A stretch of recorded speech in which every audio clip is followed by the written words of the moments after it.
अस्सलामुअलैकुम गाइस, कैसे हैं आप सभी लोग। उम्मीद करता हूँ आप सब खैरियत से होंगे। तो गाइस अभी हम लोग जा रहे हैं मोहब्बत लेने। मौसम बहुत प्यारा है, बारिश हुई थी दिन को। ये पानी तो उधर से आया है, बारिश दिन को हुई थी, बादल भी बहुत हैं अभी।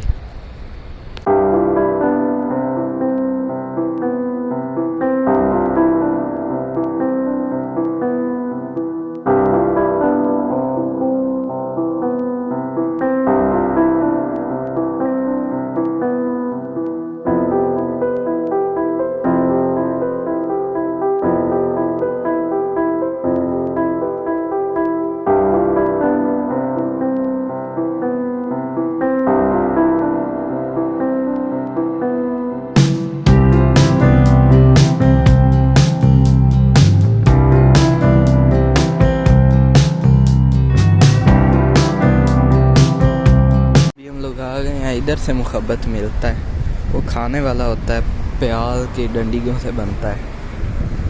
मैं आप लोगों को दिखाता हूँ बनते हुए भी, और जब बन गया तब भी।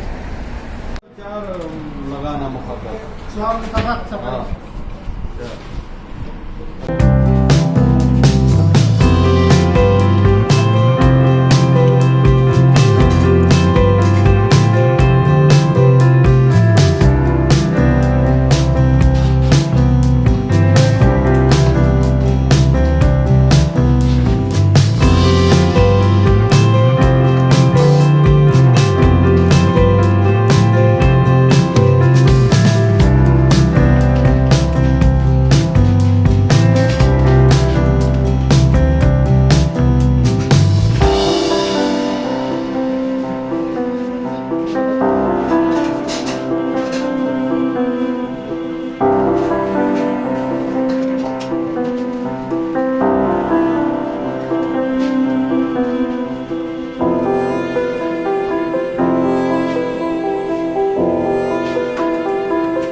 लेकर घर आ गए हैं। तो आज का जो छोटा सा व्लॉग इधर ही ख़त्म करते हैं। अगर अच्छा लगा तो वीडियो को लाइक करें, चैनल को सब्सक्राइब करें। मिलते हैं किसी अगले व्लॉग में, तब तक के लिए।